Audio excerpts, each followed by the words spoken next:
नमस्कार, मी सागर राजे, प्रभात पर्व न्यूजवर आपलं सर्वांचं स्वागत करतो। आज आपल्यासोबत आहेत परिवर्तन गावठाण विकास सामाजिक संस्थेचे अध्यक्ष किरण पाटीलजी। गावठाण विस्तारावर सातत्याने ते काम करत असतात। प्रकल्पग्रस्तांचे अनेक प्रश्न त्यांनी हाताळलेले आहेत आणि निश्चितच या क्षेत्रातील एक चांगलं नाव म्हणून त्यांच्याकडे पाहिलं जातं। सध्या सिडको क्षेत्रामध्ये किंवा महानगरपालिका हद्दीमध्ये मोठ्या प्रमाणात उच्च न्यायालयाच्या एका आदेशाचा हवाला देऊन प्रकल्पग्रस्तांच्या बांधकामावर कारवाई करण्यात येत आहे।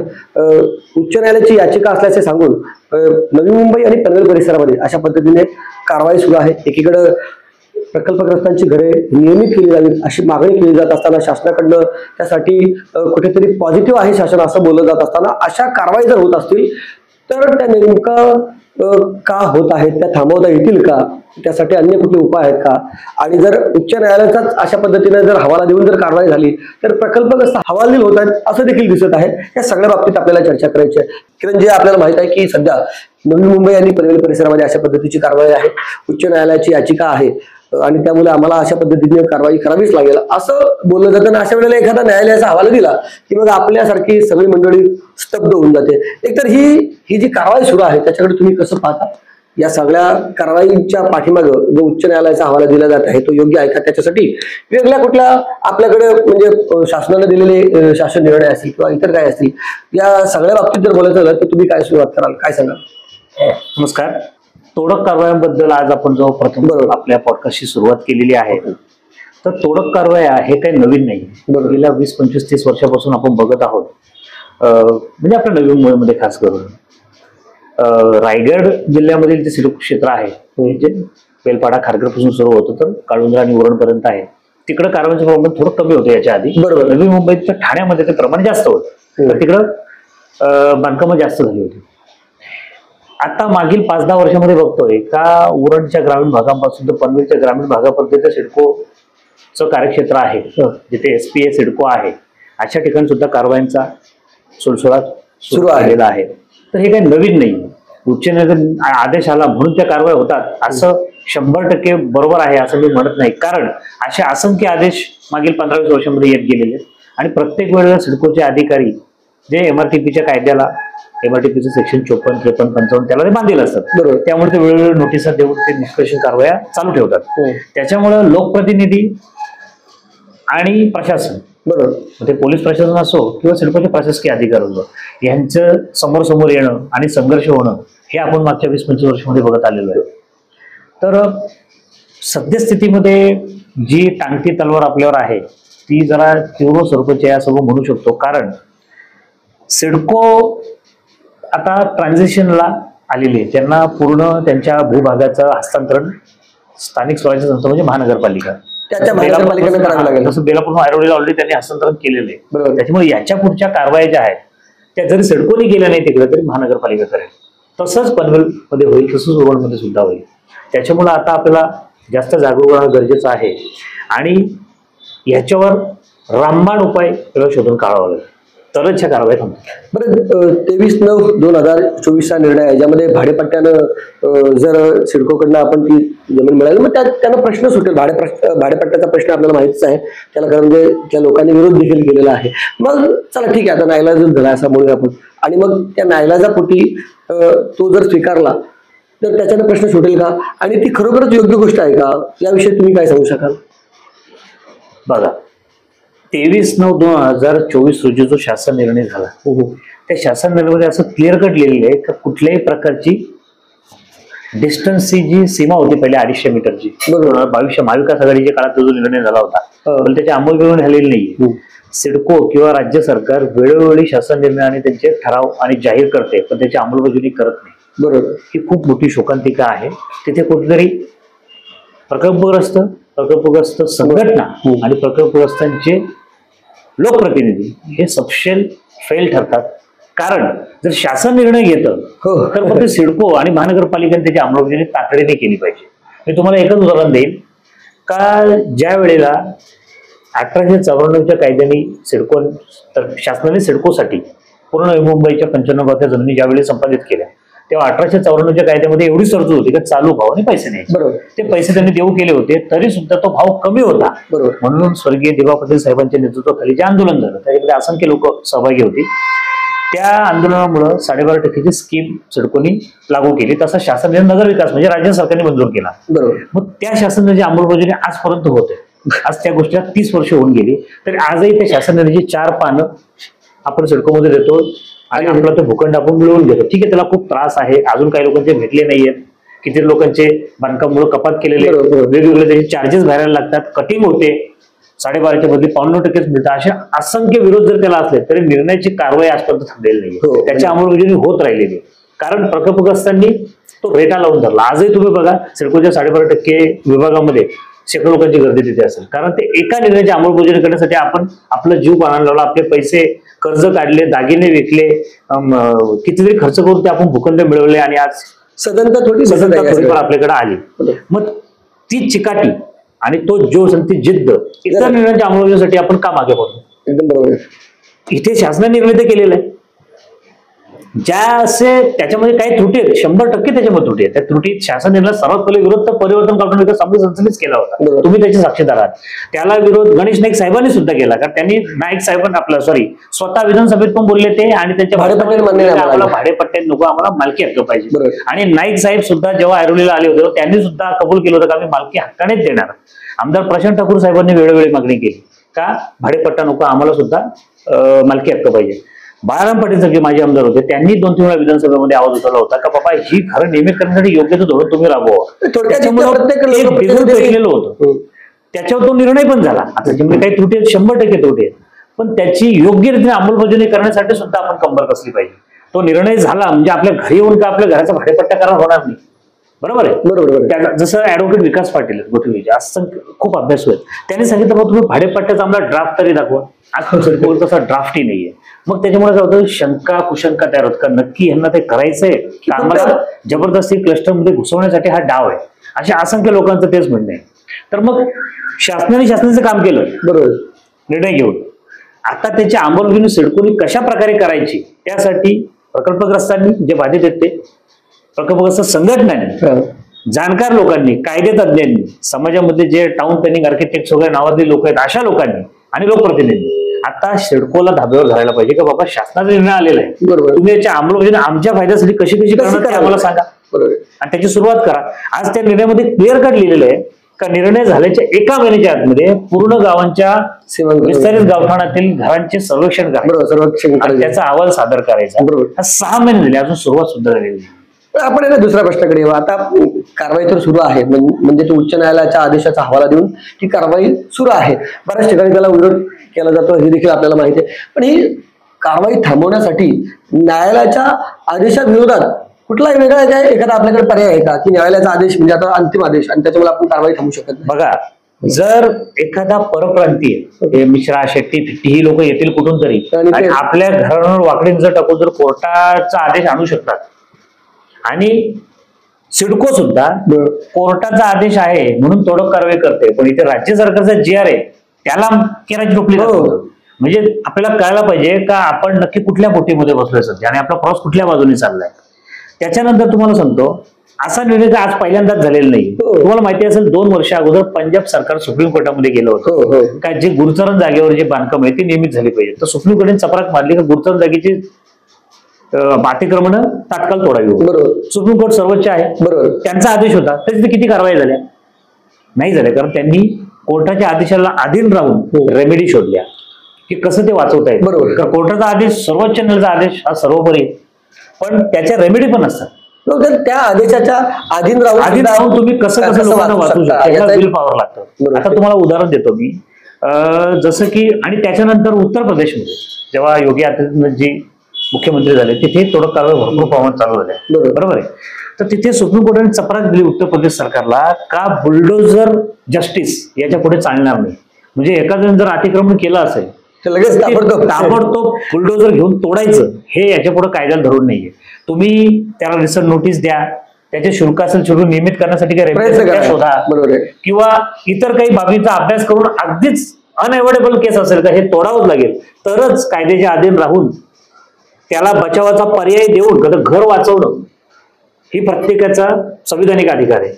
त्याच्यामुळं हे सगळं करून तुम्ही कारवाई करा, चपराक मध्ये. थोडक्यात तुम्हाला असं म्हणायचं की बाबा अशा विविध रेमेडी आहेत त्या शोधून त्या पद्धतीने कोर्टाच्या नियमाच्या अधीन राहून सुद्धा आपण ती तोडक कारवाई वाचू शकतो. परंतु त्यासाठी विल पॉवर खूप महत्वाची आहे. आता तुम्हाला मी मध्ये सांगतो का बघा ना, ह्याच्यावर सर्वात मोठी रेमेडी तर परिवर्तन गावठाण विकास सामाजिक संस्था यांनी 3 वर्ष अगोदरपासून आम्ही राजाराम पाटील साहेबांच्या मार्गदर्शनाखाली सुरुवात केली होती का प्रत्येक गावाचं सीमांकन हो. सीमांकन म्हणजे काय, तर गावाचा जिथपर्यंत ताबा कब्जा गेलेला आहे, म्हणजे जमीन सिडको संपादित असेल, सिडको आरक्षित असेल, नाही ना आरक्षित असेल, कुठल्याही प्रकारचे आरक्षित त्याच्यावर पडलेले असो, पण आमचं त्याच्यावर पोझिशन आहे भरपूर वर्षापासून आणि आम्ही तिथे वास्तव्य करतोय आणि आम्ही नैसर्गिक वाढीपुरती घरं बांधित गेलेलो. आता तेच पाडे परत रटवले तर लोकांना कंटाळा येतो. पण एक सिंपल त्याच्यामध्ये असं होतं का सिडकोने सुद्धा 1970 सालीच्या वेळेला गावांचं डिमार्केशन न करता संपादन केलं होतं. त्यांची चूक होती. त्यांनी ती अवॉर्डवर रिसर मान्य पण केली की आम्ही जॉईंट मेजरमेंट केलेलं नाही. आता त्या जागांवरून घर आहेत. मग जर त्या गावांचं जिथे आहे तिथं 200 असेल 500 असेल कुठल्याही साईजचं असो त्याचं सीमांकन जर झालं तर लोक आपोआप त्याच्या खालची म्हणजे त्यांच्या पोझिशनच्या खालच्या जमिनीचे मालक बनतात. त्याच्यावर कुठल्या प्रकारचा प्राधिकरणाचा कब्जा राहत नाही. मग त्याच्यामुळे असं होतंय का तसं जर समजा प्रत्येक गावचं सीमांकन झालं आता आम्ही 3 वर्ष 4 वर्षापासून प्रयत्न करतोय. टेंडरसाठी आम्ही प्रयत्न केला, जुतूमसाठी केला, अशा असंख्य गावामध्ये प्रयत्न केला. पण प्रकल्पग्रस्तांनी किंवा संघटनांनी किंवा जे काही म्हणजे कायदेतज्ञ त्यांनी आम्हाला पाहिजे तसा दुजोरा दिला नाही. ही खूप मोठी शोकांतिका आहे. ती जर चळवळ व्यवस्थित चालली असती तर प्रकल्पग्रस्तांना खरं नाही भेटले, सर्व कारवाई थांबली असत्या. पण आमचं असं यश इथं मला तरी प्रकर्षण सांगावं वाटतं का त्या चळवळ नाही का शासन आमची चळवळ असेलच, त्याच्यानंतर जे रस्त्यावर उतरणारे कार्यकर्ते लोकप्रतिनिधींच्या मागण्या असतील, हे सगळं बघून कुठेतरी हे निर्णय सध्या होत आहेत. तर मला आता काय म्हणतंय म्हणजे एकतर तुम्ही राजाराम पाटील साहेबांच्या मार्गदर्शनाखाली मला किंवा तुम्ही स्वतः या सगळ्या बाबतीत गावठाण विस्तार हा एक पर्याय सुचवला होता या सगळ्या त्याच्यावर. आणि मला माहिती आहे की पेंदरचं तर तुम्हाला उदाहरण देखील देता येईल की बाबा गावठाण विस्तारासंदर्भात आपण मागणी केली, त्याच्यानंतर कोर्टात याचिका दाखल केल्यानंतर आता त्याच्यावर स्टे आले, त्याच्यामुळे पेंदर गावात तरी अजून सिडको आलेलं नाही. मग 3 वर्षामध्ये हे यश आहे या चळवळीचं. मग गावठाण विस्तार हाच एकमेव पर्याय जर असेल तर मग तो केला पाहिजे एकतर सगळ्यांनी मिळून, त्यासाठीच पाहिलं पाहिजे. किंवा दुसरा कुठला पर्याय आहे का असं काय म्हणता येईल का? गावठाण विस्तारच आहे का एकच पर्याय आहे, दुसरा कुठला पर्यायच नाही का तुमच्याकडे? सीमांकन करून गावठाण विस्तार करणं हा लँड रेव्हेन्यू कोर्टचा भाग झाला, म्हणजे महसूल खात्याचा. पण महसूल खाता असं म्हणतंय की बाबा जमिनीचा अभिलेख आम्ही पहिले बघतो. बरोबर. जमिनीचा अभिलेख जर शासनातर्फे सिडको असेल, शासनातर्फे महापालिका असेल, शासनातर्फे MIDC असेल, तर तिथे आम्हाला त्या योजना सीमांकनाच्या राबवण्यासाठी त्या प्राधिकरणांची NOC ची गरज लागेल. बरोबर. आणि ती प्राधिकरण NOC देण्याची मालकी त्यांची झालेली आहे. अर्थात राज्य सरकारचा जसा ठराव झाला, मुख्यमंत्र्यांचे आदेश असेल तर त्या सगळ्यांसाठी सर्वोपरी असतात. परंतु ती इच्छाशक्ती परत इच्छाशक्ती पाहिजे. ठीक आहे, त्याच्यावर त्याला बगल देण्यासाठी, कारण जर सीमांकन केलं तर जमिनीचा पूर्ण ताबाच जातो हे शासनाला सिडकोला माहिती झाले, म्हणून त्यांनी त्याचा एक पर्याय काढण्यासाठी हा भाडेपट्ट्याचा शासन निर्णय एक अल्टरनेटिव्ह म्हणून देईल. आता तो अल्टरनेटिव्ह चुका बरोबर त्याच्यावर आपण आधी तर बोललेलोच आहे. पण ही घरं आहेत तशी नियमित होणार नाही असं सगळ्या मोठ्या मोठ्या कायदेतज्ञांचं प्रकल्प संघटनेचं मत आहे. आणि त्याला मी पण थोडंफार काय असेल तर सहमत आहे. पण ते होणार नाही म्हणून फक्त आंदोलनच करत राहायची, विरोधच करत राहायचा की त्यातनं मार्ग काढायचा. मार्ग त्याच्यामध्ये तुम्ही विचार उपाय काय? उपाय तर आता शासनाने काय सांगितलंय का प्रकल्पग्रस्तांनी सिडकोच्या जागेमध्ये, बरोबर त्यांचा शब्द वापरले, सिडको संपादित जमीन म्हणजे त्याचा ज्या खालची जमीन जी आहे, जर एखाद्या गावामध्ये घर जर सागर राज्याचं असेल त्याच्या खालची जमीन जी आहे ती 30-35 वर्षापूर्वी सागरच्या पूर्वजांनी किंवा कोणाच्या तरी पूर्वजांनी शासनातर्फे सिडको केलेली आहे. पैसे घेतले, त्याचे भूखंड घेतले, नावे केली, म्हणजे सिडकोच्या मालकीच्या जागेवर समजा सागरचं घर असेल तरी सुद्धा ते गावाच्या 250 मीटरच्या सीमेच्या बाहेर असेल तरी सुद्धा, वाणिज्य असो कमर्शियल असो कुठल्याही प्रकारचा असो तरी सुद्धा शासन तुम्हाला 90 वर्ष किंवा 60 वर्षाचे भाडेपट्ट्यावर द्यायला तयार झालेली आहे. त्याचे 15% काहीतरी रेडी शुल्क भरायचं आहे तुम्हाला. बरोबर आहे. आता तुम्हाला मी उदाहरण देतो. आता सिडको क्षेत्रातील करंजडे गावामध्ये एखादं शेत होतं जे 1984 ला शासनाने अवॉर्ड करून टाकलं. त्याच्यावर नाव होतं XYZ शेतकऱ्याचं पहिले सातबाऱ्यावर. त्यांनी पैसे घेतले सिडकोकडनं, सिडको ते रजिस्टर्ड विकून टाकलं. 84 साली अवॉर्ड झाली ती जमीन. मग त्याच्यावर सातबाऱ्यावर काय झालं फेरफार, शासनातर्फे सिडको झाला. त्या शेतकऱ्याचा हक्क संपला, कागदावर तरी संपला. बरोबर आहे. त्याच जागेवर त्या शेतकऱ्यांनी 1-2 गुंठ्यामध्ये आता घर बांधलं. त्या काळी चाळ होती, गोठा होता, सगळं केलं तरी पण मग शासनाच्या भाषेमध्ये किंवा MRTPच्या काय होते अतिक्रमण. आपण किती जरी गाळा फाडून सांगितलं का आमचा गावठाण विस्तार तुम्ही केला नव्हता, सीमांकन केलं नव्हतं, आम्ही नैसर्गिक वाढीपोटी पेपर लिगली कोर्टाच्या भाषेमध्ये ते अतिक्रमण दिसणं आणि अनधिकृत पद्धती CC नाहीये, मिळणारच नाही CC. बरोबर आहे. मग आता ते वाचवायचं असेल तर सीमांकन हा एकमेव पर्याय होता, ज्यासाठी तो चांगला पर्याय होता तुमचा, तो सर्वात बेस्ट आणि उत्तम पर्याय, त्याच्यासारखा पर्याय असूच शकत नाही, बोलत मी कुठला विरोधाभासच नाहीये. पण समजा ते होत नसेल तर मग शासन जे वाढून ठेवेल त्याला नाकारायचं, की जे वाढलंय त्यात अजून काही वाढून मिळतं का बघायचं. सीमांकनची कंपेल पॉलिसी आपण कशी तयार करू शकतो, सीमांकनच्या तोड पॉलिसी आपण कशी तयार करू शकतो, याच्यासाठी भांडायला पाहिजे. मग समजा ते उदाहरण तुम्हाला मी आता संपवतो. मग त्या अतिक्रमित जागेमध्ये आता शासनाची भाषेत अतिक्रमित, आपण कितीतरी बोललो का माझी जागा आहे, काही लोकांनी पेमेंट पण घेतलं नाही, काही लोकांनी अजून 4.5% प्लॉट घेतले, म्हणजे RD मध्ये पैसे त्याच्यामध्ये असं की आमचीच जागा आहे. म्हणजे काही लोकांना सिडकोचे फायदे मिळाले आणि काही लोकांना अजून नाही मिळाले, तरी देखील ते अनधिकृत सिडकोच्या भाषेमध्ये अतिक्रमण आणि अनधिकृत हे तुम्ही लक्षात घ्या. अतिक्रमण आणि अनधिकृत याच्यात भरपूर फरक आहे. ओके.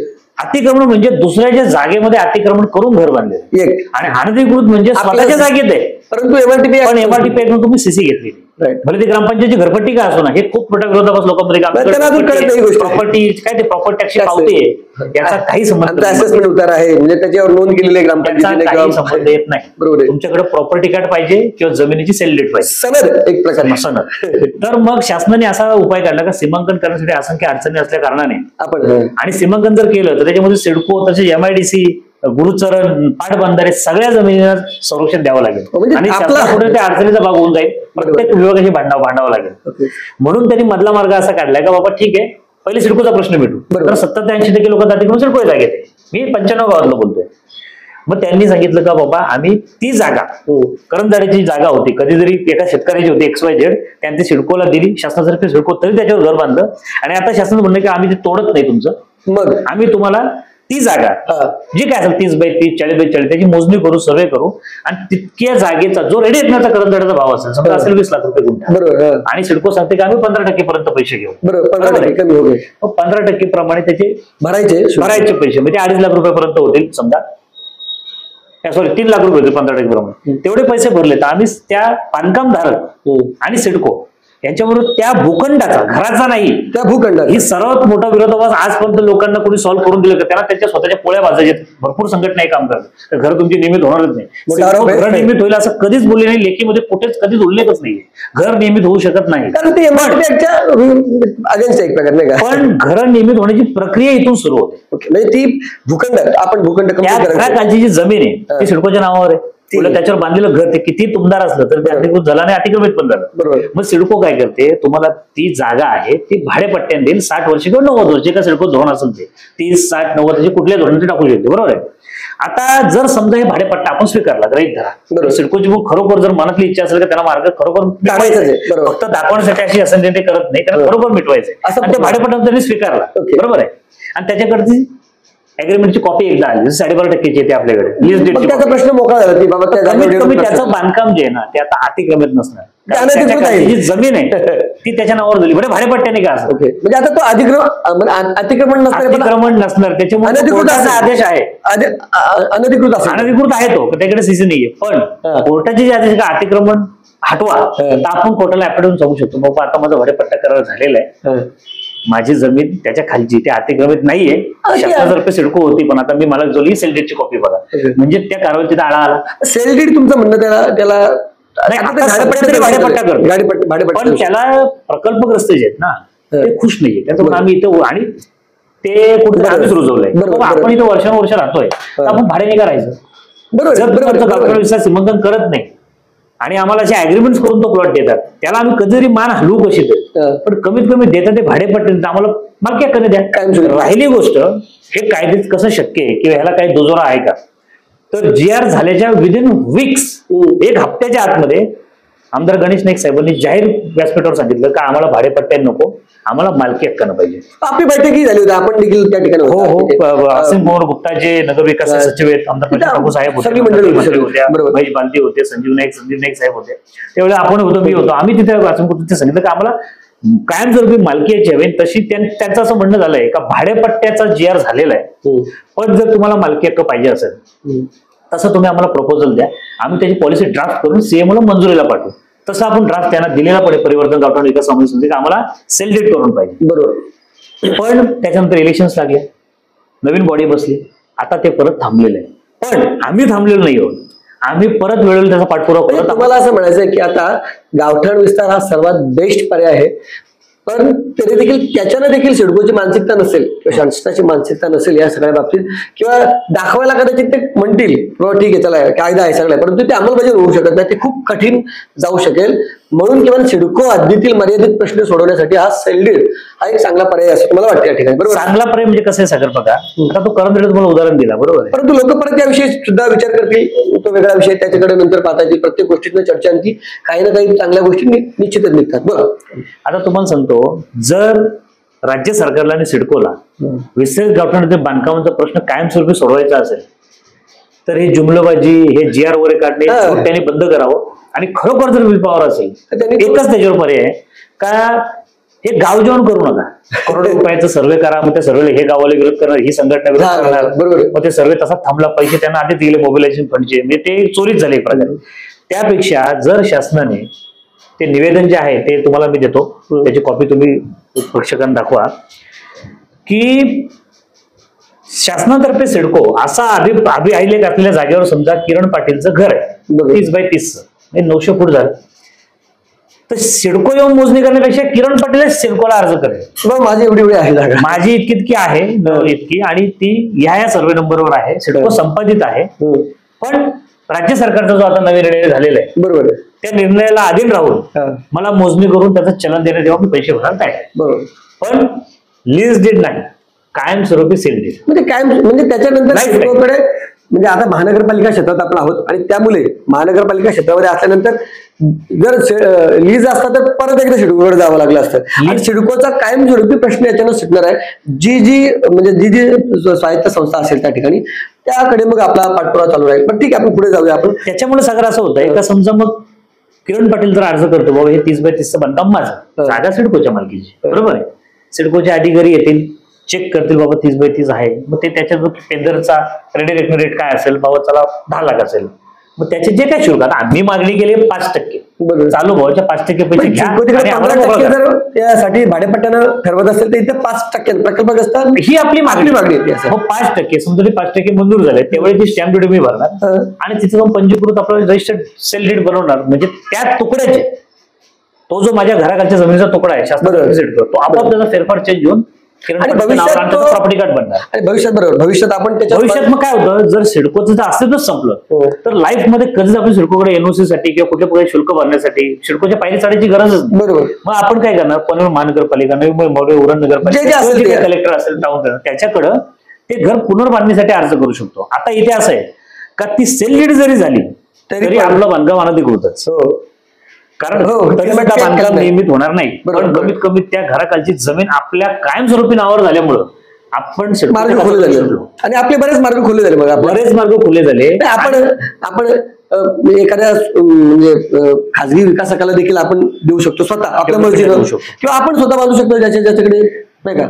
आता कसं होतं का, समजा एकदा तो भूखंड तुमच्या नावावर झाला कायमस्वरूपी, सिडकोचं अस्तित्व संपलं, जी काही महापालिका असेल लोकल, त्या महापालिकेकडे तुम्ही ते घर काय लगेच बांधलं पाहिजे का? घर 5 वर्ष 10 वर्षात जुनं आहे, तुम्ही 10 वर्षात बांधा, मोडकरी झालं तर लगेच बांधा, तुम्ही सीसीटी अप्लाय करू शकता. आता प्रॉब्लेम असा आहे का, आमदार प्रशांत ठाकूर साहेबांना आपण भेटून तेव्हा हे सांगितलं, असं पत्रही दिलं सेलिडसाठी तुम्ही मागणी करा, आपण ते केलेलीच आहे. त्यांनी त्याला होकार दिलेला आहे का आपणही तसं विधानसभेत विषय घेऊन सेलिडसाठी मागणी करू, म्हणजे कायमस्वरूपी मालकीच मिळून जाईल. पण प्रत्येकाच्या मनामध्ये एक मग दाटीवाटी वस्तीमध्ये मालकी असून सुद्धा मग ते क्लस्टर न करता नियमित कसं होईल, परत बांधायचं कसं, कारण मार्जिनल स्पेस कुठे, 2 फुटाच्या गल्ले आहेत, मग परत ती मालकी असून सुद्धा आपल्याला कस्टममध्ये जावं लागेल.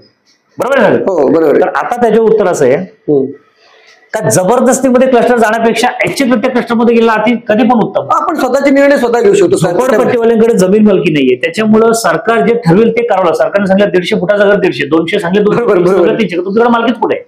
तसं सध्या आपल्याकडे मालकी नसल्या कारणाने सरकार जे वाढेल ते खावं लागेल. पण जर सेलडीड झाली तर आपण जमिनीची मालक आहोत.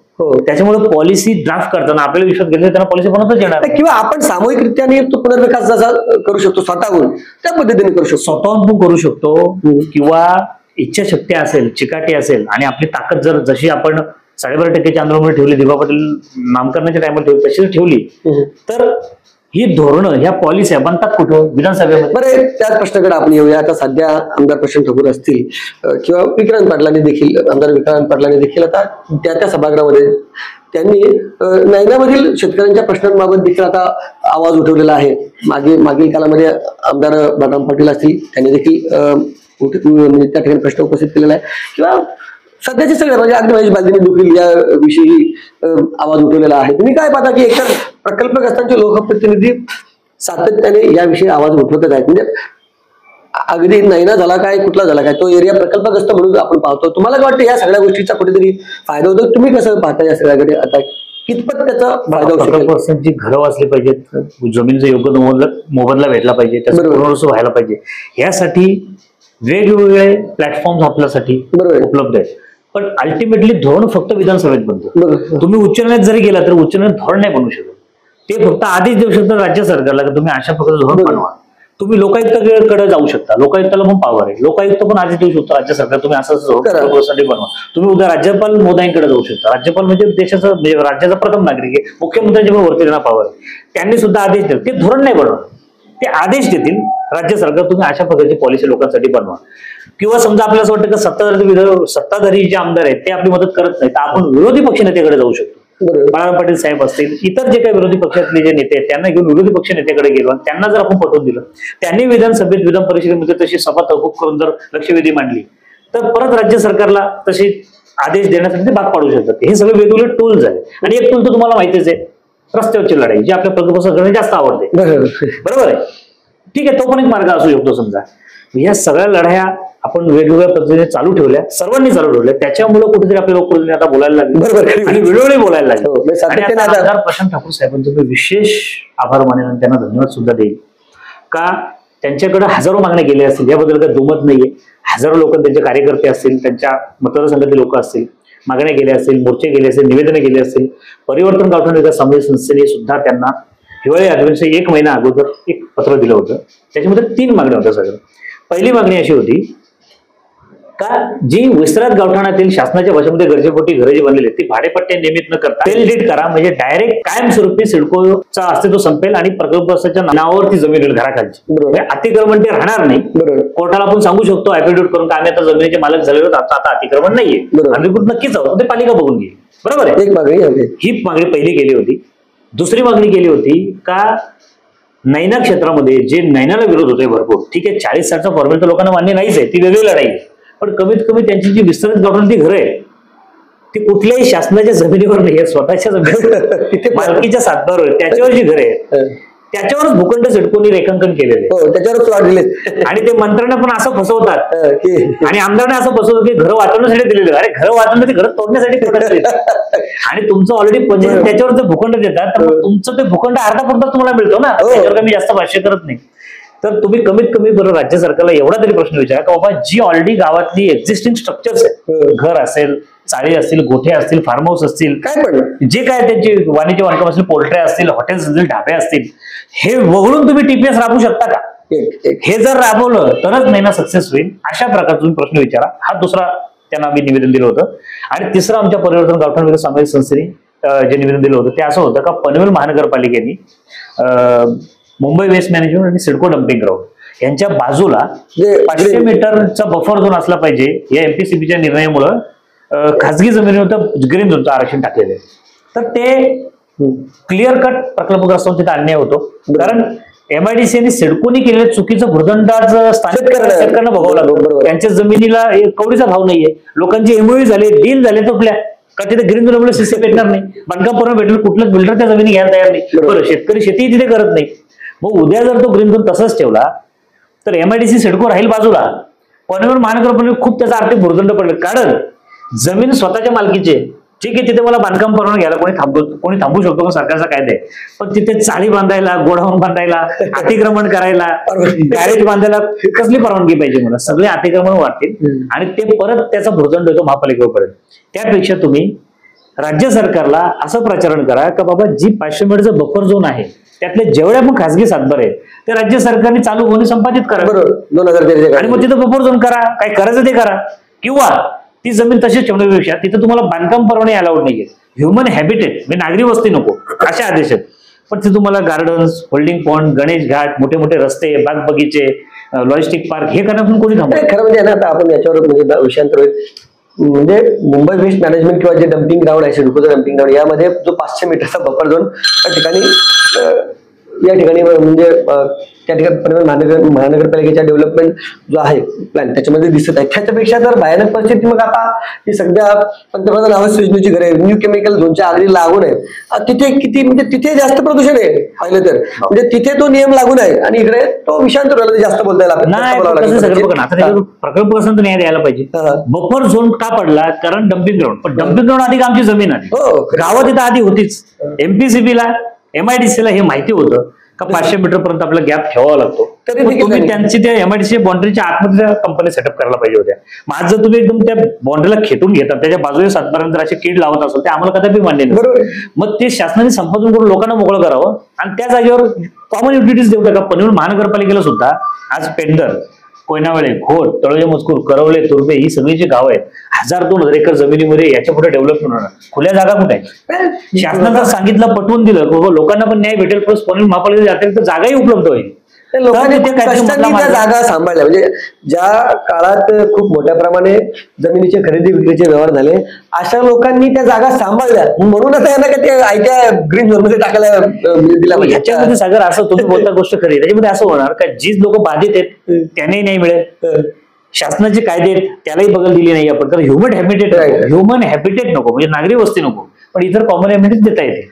तर असा प्रश्न तुम्ही उपस्थित करा. हे दुसरं होतं. आणि तिसरं जे सेल डीडचं, हे तिघांचं निवेदन आमदार साहेबांनी दिलं आणि तुम्ही स्वतःच बरोबर होता. आम्ही आमदार साहेबांना हिवाळी अधिवेशनामध्ये जाऊन भेटलो सुद्धा आणि त्यामुळे हे प्रश्न मी घेतोय. त्यातनं पहिला प्रश्न त्यांनी नैन्याचा घेतलेला आहे. तर तिथे कसं असं हजारो प्रश्न असतात, सगळेच विचारता येत नाही की तेवढा वेळ नसतो. दिलेला असतं ना, म्हणजे प्रत्येकाला प्रश्न आणि दिलेला प्रश्न त्या विभागातून उत्तर पण यायला लागतं. अशी काहीतरी तेवढं डिटेलमध्ये माहिती नाहीये, त्यासाठी आपल्याला सदस्य व्हावं. तर त्यांनी तो नैन्याचा जो प्रश्न विचारलाय, आता तुमचा प्रश्न होता की त्यांनी काय फरक पडतो, त्यांनी 100% फरक पडतो. कारण उद्या आपण उच्च न्यायालयामध्ये याच्याकडे आली, कोर्टाने सुद्धा समजा सिडकोला किंवा नैन्याला प्रश्न विचारला का तुम्ही घरं वगळून ते राबवा, बरोबर आहे, तसाच आदेश काहीसा तो नगरविकास खात्याचा येऊ शकतो. आमदारांनी प्रश्न विचारला, उद्या नगरविकासच्या मंत्र्यांनी किंवा सचिवांनी तसं सिडकोला जर एक पत्र लिहिलं बाबा घरं आहेत त्यांच्यावर भूखंड न टाकता सगळी घरं आणि बांधकामं वगळून त्याच्या बाजूला तुम्ही TPS साठी नवीन ड्राफ्ट तयार करा, तर लगेच प्रश्न सुटू शकतो. तर त्याचा फायदा होणार हे 100%. फक्त नुसतं प्रश्न विचारून न थांबता त्याचा कंटिन्यूस पाठपुरावा, वेळोवेळी बैठका, नगरविकास मंत्री असतील, सिडकोचे MD असतील, नैनाचे अधिकारी असतील त्यांच्यावर बैठका, तसंच तिथले बाधित लोक आहेत तिथले जे जाणकार आहेत त्यांना विश्वासात घेऊन एकत्र बैठक घेऊन त्यातला एक अंतिम मसुदा तयार करावा लागेल. दुसरा म्हणजे ऍक्च्युली आता खूप चर्चा झाली, थोडे लांबलेली आहे मुलाखत, तरी देखील विषय महत्वाचा असल्या कारणाने आपल्याला तो वेळ द्यावा लागतो. सातत्याने आपण जे बोलत होतो गावठाण विस्तार एक प्रश्न आहे किंवा सेलडीड प्रश्न आहे, म्हणजे सेलडीड हा उत्तर आहे, गावठाण विस्तार हे देखील या सगळ्या याच्यावर उत्तर आहे. याच्या व्यतिरिक्त दुसरं काहीच नाही. कारण काय का मला असं म्हणायचं की बाबा इथे लोकांनी प्रकल्प असताना अगदी 2-2, 3-3 कोटीची घरं बांधलेली आहेत, बरोबर. त्याच्यानंतर काही लोकांच्या अगदी चला ठीक आहे म्हणजे झोपडीवाजा काही वेगळ्या पद्धतीने घरं असतील किंवा चांगली अगदी चिरेबंद वाड्या असतील जे जुन्या पद्धतीने आहेत ते लोकांनी सांभाळलेले आहेत. मग अशा वेळी फक्त आपण त्यांच्याकडनं सेलडीड करायची, आपलं MITP ऍक्ट खालीच म्हणजे मग त्यानंतर मग परत एकदा आपण म्हणजे पुनर्बांधणी करायची, हा एकच पर्याय का? मूळची जी गावठाणं आहेत ती तशाच पद्धतीनं म्हणजे नाही नियमित करता येऊ शकेल का? असं काय होऊ शकणार नाही का? कारण म्हणजे एकतर तुम्ही सगळंच जे इथली जी संस्कृती आहे ती त्या लयाला जाईल अशा पद्धतीने देखील होते. म्हणजे जुनी घरं असतील, ग्रामीण भागातली जुनी परंपरा असतील, त्या ज्या गावातल्या घरामध्ये ज्या पद्धतीने सांभाळता येतील कदाचित त्या म्हणजे या उभ्या झोपड्यांमध्ये नाही, म्हणजे उभ्या झोपड्या मला बिल्डिंग म्हणायचे, ते ज्या उभ्या झोपड्या त्याच्यामध्ये नाही. येस, म्हणजे त्यासाठी दुसरा कुठला उपायच नाही का? तुम्ही या बाबतीत सातत्याने जर प्रयत्न करत असाल तर त्याविषयी काय सांगू शकाल थोडक्यात अगदी? आता यासाठी सगळं आहे ना, मी तुम्हाला उदाहरण देतो का मी तुम्हाला माहिती भरपूर प्रवास करतो, देशविदेशात फिरतो. तर रिसेंटली मागच्या आठवड्यामध्ये मी आफ्रिका खंडातल्या मोरोक्को देशामध्ये गेलो होतो. मुस्लिम देश आहे, अगदी आफ्रिका संपून युरोप चालू होतो तिथून, अगदी 12 किलोमीटर स्पेन हा देश आहे. त्या देशाचा प्रवास केला आणि तिथले जे अँबॅसेडर आहेत भारताचे अशा लोकांशी संपर्कात राहिलो. तिथनं भरपूर काही गावठाणाबद्दल आपण जातो तर त्याच कामासाठी जातो ऍक्च्युली. तर तिथे मी 2 गावं बघितली. सगळं ती गावं साधारणतः 1000 वर्ष जुनी होती. इस्लाम स्थापनेच्या नंतरची ती गावं, मोठी गावं, 2-2, 3-3 किलोमीटरच्या परिघामधली गावं होती. तुम्ही तळोजा मजकूर, पेंधर, नावडा किंवा रोडपाली अशी म्हणजे जी गावं आहेत ना त्यांच्यापेक्षा अजून डेन्स ती गावं होती. ओके. 2 फूट 4 फूट 6 फूट वेडी वाकडी गल्ल्यांची ती गावं होती. तर मला असं वाटलं का हे जसं सिडकोचं ए टाईप आहे सेक्टर 13चं न्यू पनवेलचं, तशी प्री प्लॅन्ड असते किंवा LIG असतं तसं असेल किंवा खारघरचं घरकुल असेल, तशा टाईप मध्ये काहीतरी असेल प्री प्लॅनिंग केली जुन्या काळात झालेलं. जुन्या काळात 50-50 वर्ष अगोदर ते दुसऱ्या मैदानानंतर जेव्हा पूर्ण युरोप बदललं त्या टायमाची ती गावं असेल म्हणून एवढी सुसज्ज आहेत. कारण कुठेच कचराच नाही. अरे बापरे. आणि कुठेच गटर ओपन नाहीये आणि जागोजागी असेंब्ली पॉइंट्स आहेत. म्हणजे ते अँब्युलन्स म्हणजे जो हवाला आता आजचे इंजिनियर त्याचं मोठे मोठे स्वतः टाउन प्लॅनर किंवा काय समजतात का क्लस्टरच पर्याय, याच्यामध्ये मार्जिनल स्पेस नाही, डेन्स आहे, हे तोडावंच लागेल, दुसरा पर्यायच नाही. त्यांच्यासाठी खूप मोठी चपराक आहे. तिथे मी बघितलं का जागोजागी असेंब्ली पॉइंट्स आहेत जिथे अँब्युलन्स किंवा फायर ब्रिगेड जाऊ शकते आणि जिथे डेन्स आहे तिथे होस पाईप लावून ते आग विझवण्याची वगैरे ते तरतूद केलेली आहे. युटिलिटी कुठेच वायर तारा वगैरे नाहीये. तर मग मी तिथल्या टाउन प्लॅनरला आणि एका गाईडला विचारलं की बाबा हे कसं काय शक्य झालं, हे कधी केलंय. तर हे 1000 वर्षापूर्वी असंच शक्यच नाही. तेव्हा टेक्नॉलॉजी नाही, तेव्हा टेक्नॉलॉजी नव्हती, तर तेव्हा तारा पण नव्हत्या इलेक्ट्रिक, बरोबर आहे. तेव्हा दगडी बांधकाम करून असं कोरीव तसा गॅप ठेवून प्रत्येक घराला त्यांनी जोडलेलं होतं ड्रेनेजला त्या काळी. आता जेव्हा भूकंप व्हायची शक्यता वाढली किंवा टेररिस्ट अटॅक होऊ शकतो, एखादी दंगल होऊ शकते, ते चेंगराचेंगरी लोक मरतील, बरोबर, म्हणून त्या गावाची पुनर्बांधणीसाठी ड्राफ्ट तयार केले. जसं आपल्याकडे तर क्लस्टरचा ड्राफ्ट तयार केलेला आहे. हे सेम काहीच फरक नाही. सरकारने पोर्टाला बगल देण्यासाठी आपल्याला पण फसवण्यासाठी आपल्या लोकपत्रिका फसवून द्यायची, बाबा क्लस्टर शिवाय पर्यायच नाही. हे भाडेपट्टा केला काही सेलिब्रेट केले गेले क्लस्टर सेम स्टोरी, अंतिम स्टोरी क्लस्टरकडेच जाते. तर त्यांच्यासाठी असं उत्तर आहे का त्यांनी त्याला सुरुवात करणे जवळजवळ वर्क ऑर्डर पर्यंत आले होते पूर्ण गावाचे. अशी असंख्य गाव आहेत, मी 2च गाव विजिट केली. तर तिथे राजेशाही आहे, तिथे राजेशाही आहे. मोहम्मद VI हा तिथला राजा आहे, त्याचे ऍडवायझर्स होते, त्याचे काही सूचक लोक. त्यांनी सांगितलं का आपण असं केल्याने प्रश्न मिटेल, सगळं सुसज्ज होईल, पण आपला वारसा, आपला इतिहास आणि आपली संस्कृती ती टिकणार नाही. बरोबर. कधी काही लोक विसरून जातील आणि युरोप आणि इतर जे देश आहेत सिंगापूर दुबई तसंच आपलं पण होईल. आपला वारसा जर टिकवायचा असेल तर आहे तसं टिकवावं लागेल. मग चर्चा झाली, अक्रॉस टेबल सगळे बसले, आहे ते कसं टिकवायचं, कोणाचं 2 मिळायचं, कोणाचं 5 मिळायचं, कोणाचं 1च मिळायचं, कोणाचं ओपन प्लॉट आहे, मग FSIचं कसं आहे. मग त्यांनी वेगवेगळ्या देशातल्या टाउन प्लॅनर्स लोकांची मदत घेतली आणि आहे तसं युनिफॉर्म FSI नाही केला तर सगळ्यांना दीड जर केला समजा FSI, समजा सागर राजाचा बैठी घर असेल त्याला जर 1.5 FSI भेटला तर मे बी तो बांधायला जाईल तेव्हा त्याला पनवेल महानगरपालिका जर सिडको सेलिब्रेट झाली तर बोलतोय मी त्याला 2 माळ्याची परवानगी देऊ शकते, 3 माळ्याची परवानगी देऊ शकते. पण बाजूलाच किरण पाटीलने ऑलरेडी 4 माळे बांधले, त्याला पण 1.5 FSI दिला, त्याचे 2 माळे तोडावे लागले. बरोबर आहे. आपण युनिफॉर्म पॉलिसी नाही करू शकत, केस टू केस बेसिसवर एकदाच पॉलिसी ड्राफ्ट करायला लागेल. त्यांनी काय केलं, आहे तसं मोजून FSIचा निर्देशांक ठरवला. म्हणजे सागर जर त्याच्या जागेवर सध्या 1+1 आहे, तो लाईफ टाईम 1+1च राहील.